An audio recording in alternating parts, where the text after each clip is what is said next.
Taifa la Mungu, leo mama kanisa anatualika tutafakari kuhusu Jumatano ya Majivu. Tujiulize, je, hii iliwekwa kwa bahati mbaya ama iliwekwa makusudi maalum? Mgeukie mwenzako mwambie kwamba siku ya wokovu ndiyo sasa. Mwambie asikie vizuri, mwambie siku ya wokovu ndiyo sasa. Ama hajasikia, mwambie tena mara tatu, siku ya wokovu ndiyo sasa. Ndugu zangu, mama kanisa ameweka siku hii maalum kwa ajili yetu.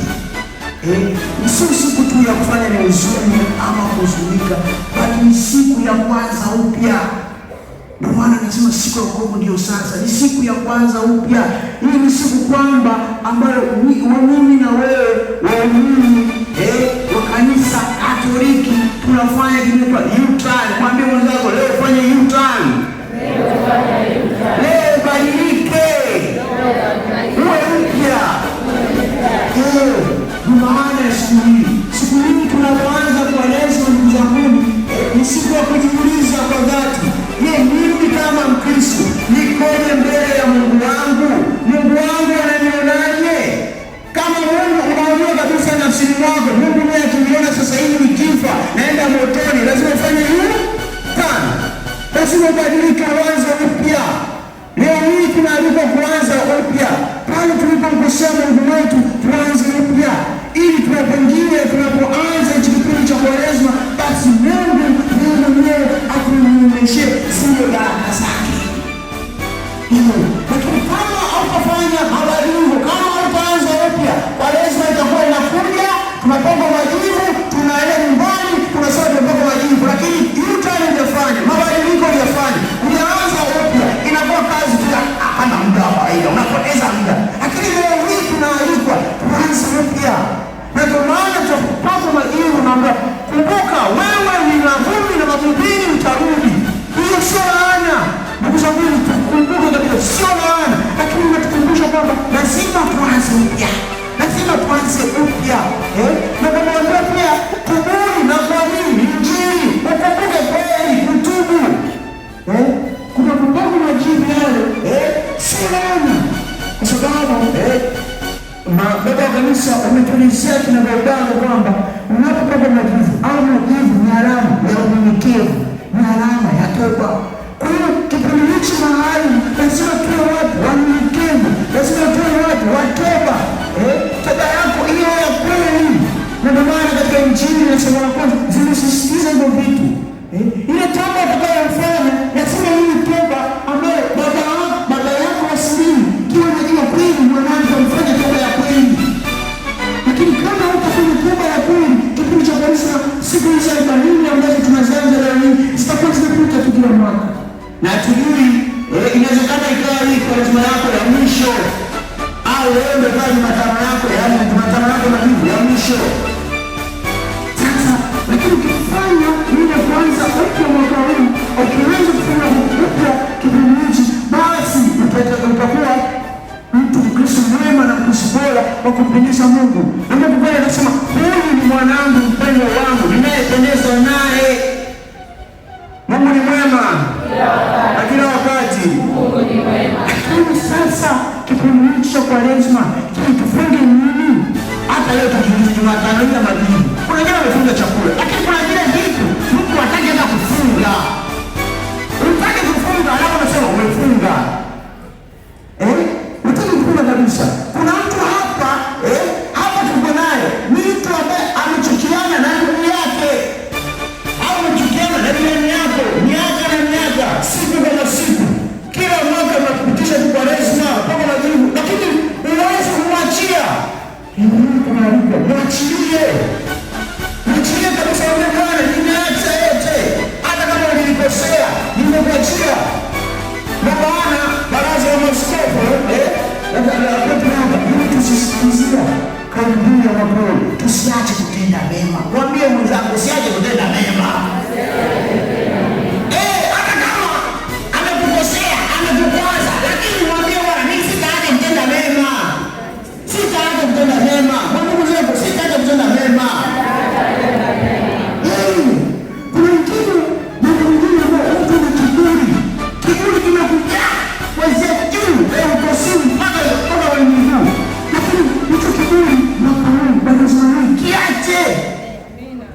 tofauti kabisa. Mtu wewe ni mtu wa maneno machafu. Hiyo ndio mfungo ndio mfungo ni mtu. Yaani wewe ukikosea akukanyaga tu kaondoka nalo. Sasa mkao kitu nilichofanya sasa baada nimeacha. Akikupiga kofi yako ndio zina la huko. Kabisa kupiga huko unaenda kumkunja unaita. Achia. Ukipenda cha kutafakari mchopeni. Mungu mimi sitaki maneno mengi mchafu. Mimi pia sitaki mambo ya hasira. Kufunga ndugu zangu sio kufunga tu chakula ambacho tunazoea. Alafu nafunga labda unasema acha nifunge siku kwa siku mchana, zoni usiku nafungulia. Mungu ni mwema. Yaani usiku mchana umefunga. Yaani hata mdomo unakuwa umepauka kabisa. Ndio maana wengine wanasema ni unafiki. Kama mchana unafunga alafu usiku ufunge, wewe nani? Mfungo wako uwe mkamilifu. Na ndio maana Mungu kanisa anatusisitiza mambo yale ambayo tutafunge, ndugu zangu. Kama ulikuwa wewe tabia yako ya ulevi, tabia yako mbaya, sema Mungu, anasema hii nimeacha ulevi, anasema hii nimefunga ulevi. Nimeacha tabia mbaya ambayo inipendezi Mungu. Nimekulia Mungu wangu. Mungu kama tutunda mema mbele ya Mungu. Mungu atakumbusha sokoni ni mwanangu. Namkunda, ameamua kufanya kweli. Anafanya anaamua kufanya upya, anaamua kuzaliwa upya. Amefanya ile hita. Yaani umebadilika kwa kweli. Akafungulia jiulize, kwani ndo baba yetu wa kila siku? Kama ni mama yetu kweli?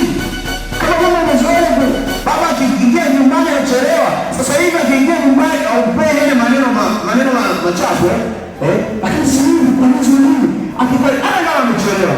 Unauliza kitaratibu, unamkaribisha. Hata nasema kwa nini mama wangu? Kanisa inajigusa kama amebadilika. Na baba yako alikuwa sasa wewe kuchelewa nyumbani. Hii pia hii kana Bwana kipi nika Kwaresma, mimi niko pale nyumbani na wanangu. Hii kwamba nafanya mambo badilike. Ndio maana kama tukadilika maisha yako mwenyewe yatakuwa ya kupendeza Mungu. Ya kumpendeza na Mungu mwenyewe akafurahi. Kama anasema kweli huyu ni mwanangu unayependezwa naye. Ndio maana Kwaresma yote ina mambo matatu ndugu zangu. Tukumbuke haya. La kwanza ni kusali. Kusali. Kama wewe ulikuwa mtu sio kuja hata Alhamisi kwenye maabudio, kumbuka kipindi hicho, weka hii utani, mwambie Bwana, nimeweka ahadi baada ya kupokea majivu Jumatano, nitakuwa nakuja Alhamisi kumwabudu Yesu Ekaristi. Hii utani sala. Kama usali, ni nusu unaitembea. Mungu ni mwema. Kama usali sasa unafanya nini? Unapata lama jini, unapata tubu na kuamini Injili. Baada ya hapo sala unaenda pembeni. Umetubu kweli? Umeamini Injili kweli? Tunafanya kama miujiza tu. Tubu na kuamini Injili umeenda. Tubu na kuamini Injili umeenda. Najua kuna watu wengine hata juu bora tunasema nini? Wanakuja tu. Lakini wanaamini kwamba nimeweka hii tana naanza kusali. Kusali kwa Mungu. Na kuweka mambo yangu kwa Yesu Mungu. Kitu cha pili ni kufunga.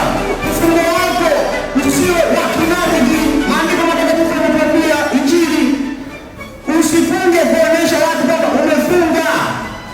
Ila funga baba yako aliyesiri akuone kweli wewe mwanangu umefunga. Na mfungo wako uwe kweli wa haki. Mfungo wako uwe kweli wa kumpendeza Mungu. Na Mungu mwenyewe atanisika na wewe mfungo wako. Usiwe mfungo wa kupepesa macho. Kama nilivyosema hapo awali kwamba unafunga vitu ambavyo umezoea kufanya. Kwa mfano, umezoea kukaa kwenye mitandao kuanzia siku mpaka jioni. Funga kipindi hichi. Siku 40 na uone Mungu atakavyo kuneemesha. Funga kipindi hichi, uone Mungu atakavyo kuneemesha. Lakini kama wewe mtandao kama kawaida 24/7. Alafu bado sasa nimefunga. Unafunga nini? Chakula kama kawaida, asira kama kawaida, ulevi kama kawaida, dhambi kama kawaida, rushwa kama kawaida. Wewe sio mtu wa haki. Hapo unasema umefunga, unakuja nani? Funga yako sio halali. Funga ile vitu ambavyo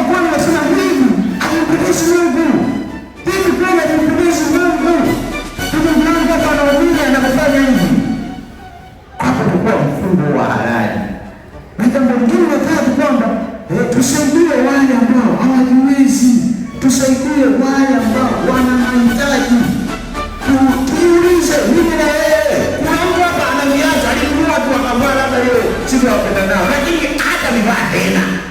Lakini kuna jirani yako pale ana viatu hadi vimeisha, lakini ataendelea hivyo. Lakini huko nazi cha Kwaresma nimeamua tushirikishane hivi tuchukua. Lakini kwenye maandiko yamekuja tena, ukitoa usiwe kama mnafiki unawatangazia watu. Umeenda kutembelea watoto yatima kipindi hichi cha Kwaresma, umeenda kuangalia wafungwa, umeenda kuangalia wamama wasiojiweza, kama labda ni kansa na hospitalini, unataka sasa mchukue selfie kila mtu awaone chini ile amana hospital for kwa ajili gani? Huo ni unafiki. Ukitoa sadaka yako Mungu wako ndio kuone tu, sio lazima watu wote wakuone. Wakijua kuona ili wewe Mungu anakumbusha hayo mambo kwamba tunafanya tunatoa sadaka, tunasaidia watu, tusijitangaze, tunasaidia watu na Mungu ndio atatuneemesha.